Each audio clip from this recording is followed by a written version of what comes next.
Welcome everyone. Welcome to Vlogmas 2022.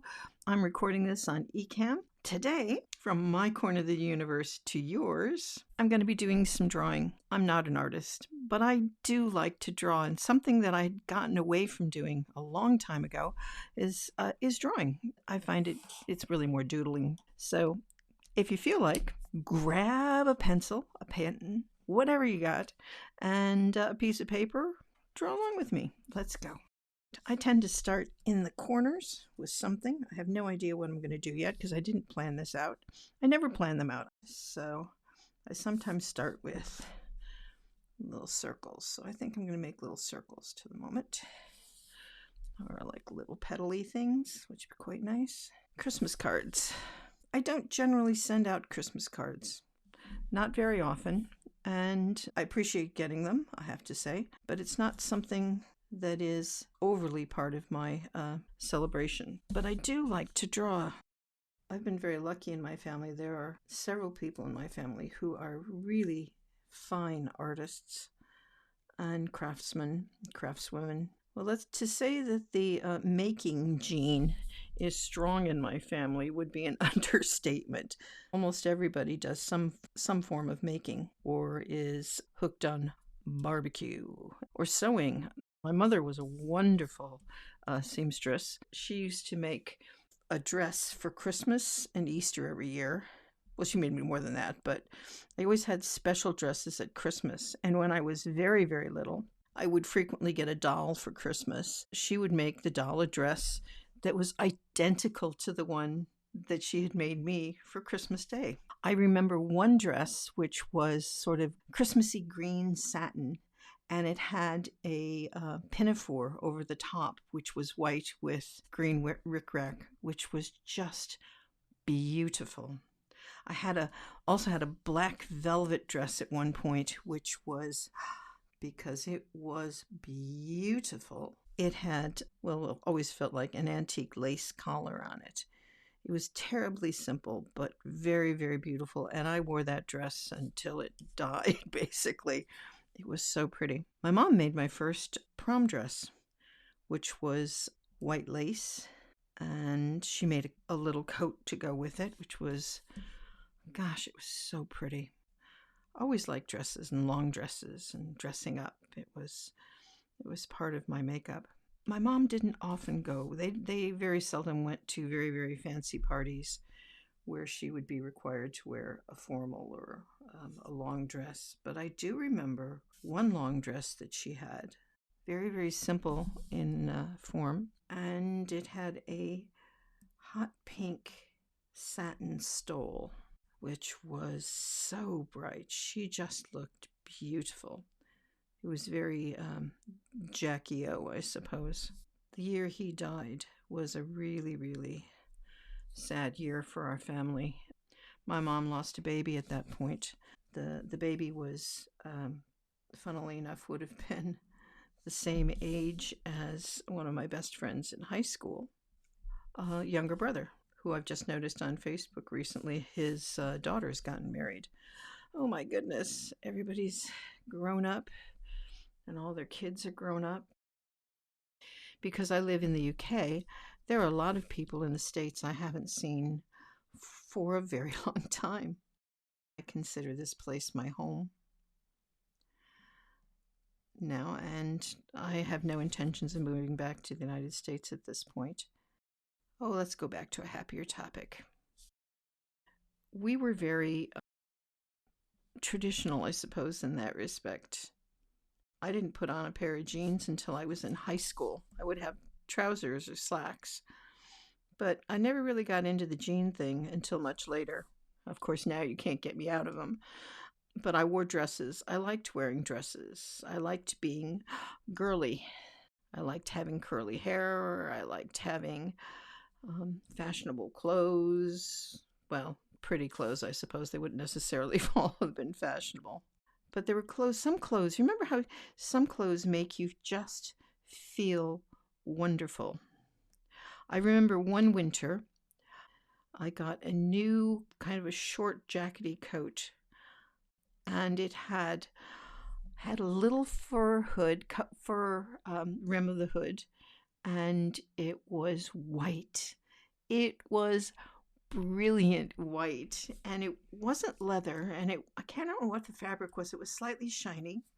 My grandmother had made me a scarf to go with it, which had, it was mostly, it was, had a lot of black in it, but then it had bright colors as well. It was a very simply crocheted scarf, but it just went fabulously with this coat. And that coat with the little fur trim around the hood, it was probably fake fur, but it was just, it was fun to wear, and it was beautiful, and I love that coat.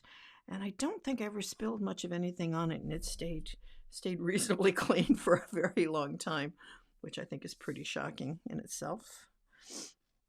As I said, we were quite a traditional dressing family. So all of my good clothes, or my Christmas clothes, or whatever, Easter and those kinds of things, would have been, I would always have had little white gloves to wear with my outfit.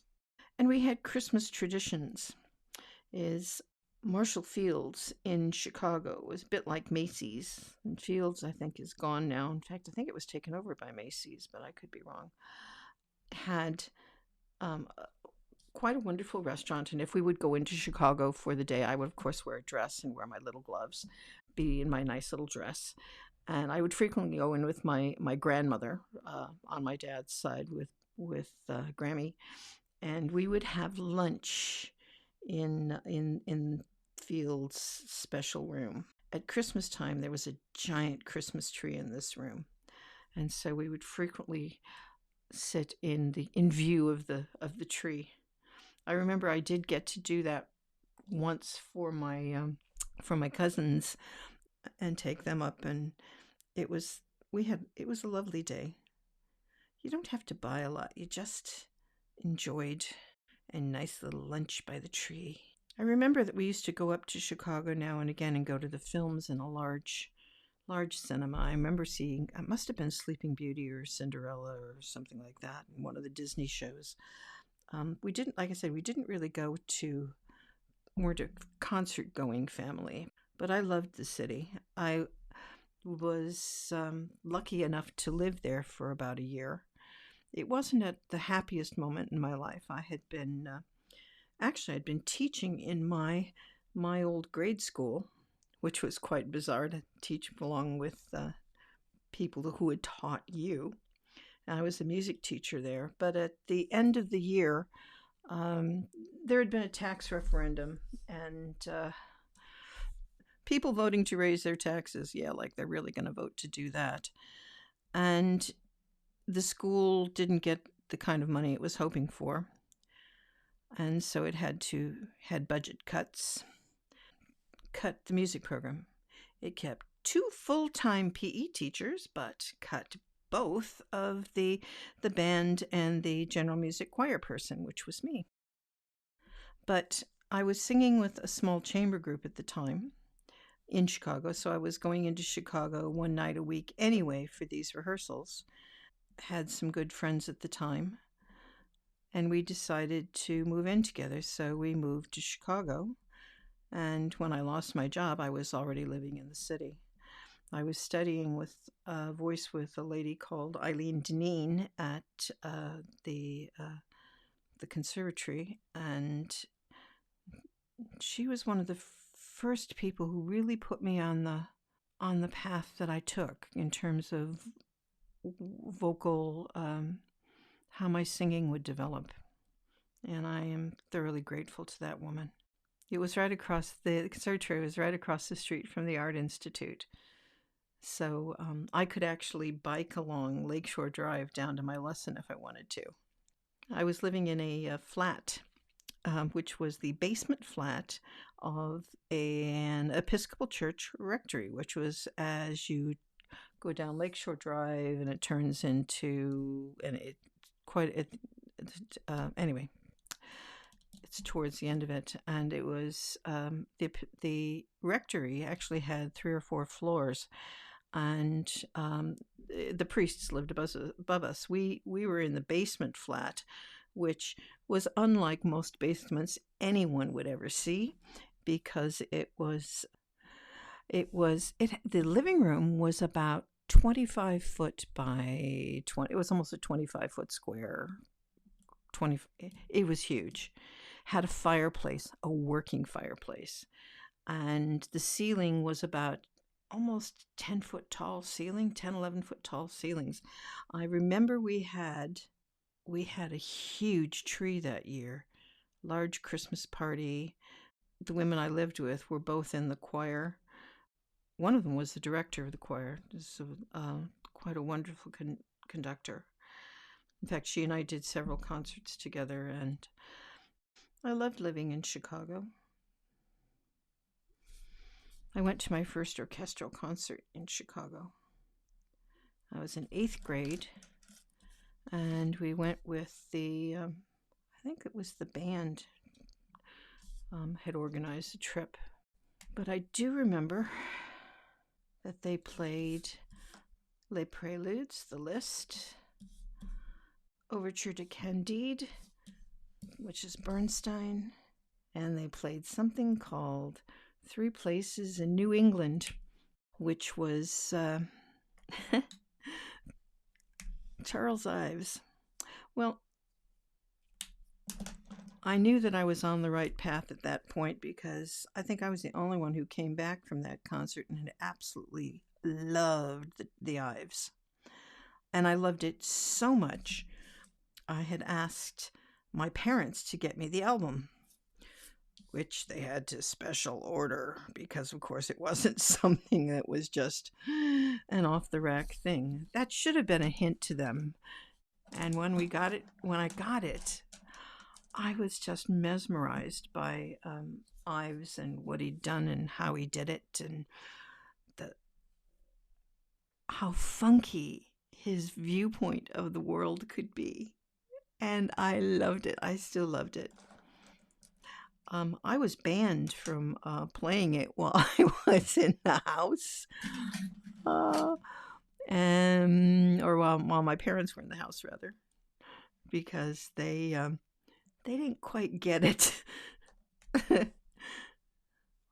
They had the audacity to use it as haunted house music when they had a little Halloween haunted house in the garage downstairs. They set up, and they used my record for background music for a haunted house. I don't know if Chuck would have smiled at that or been appalled. Anyway, I suppose in my teacher mode it would be, well, at least people got to hear it. I still love the piece.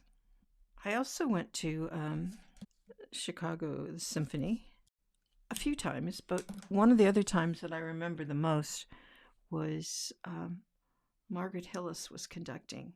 I don't know why I can't remember what they were playing and what they were doing. She was the first female orchestral conductor I had ever seen or ever heard of. My God, she was just bloody amazing. I think I just sat there mesmerized through the whole thing. I think, if I'm right, it was a very special date that I had gone on with an exceedingly good friend who made magic evenings happen. And that magic evening, no, it wasn't that one, because what we did we went to the theater for that one, and he took me and we saw 1776, the musical, and went out for a very lovely dinner. Felt so grown up, and he was so lovely. And then we saw the Dave Brubeck ensemble. It was a magic evening. It really was. Thanks, Mike.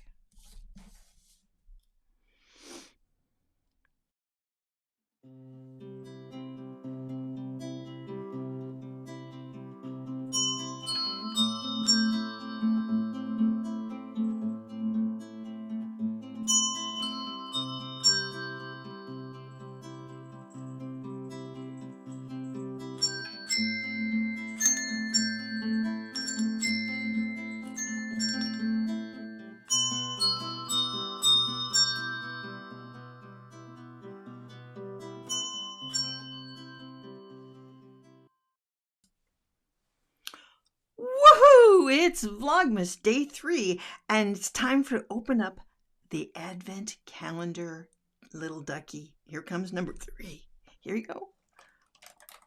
You still in there? Can you breathe? Ah, let me out, let me out. Here we go.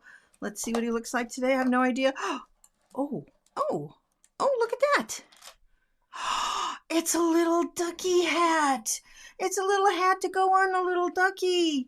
Let's try him on number 2. Look at that little ducky. He's so cute. He's so happy. Look at that. He is so cute. Okay, we'll leave little ducky there. A little ducky hat. I'm so happy. Oh, see you tomorrow.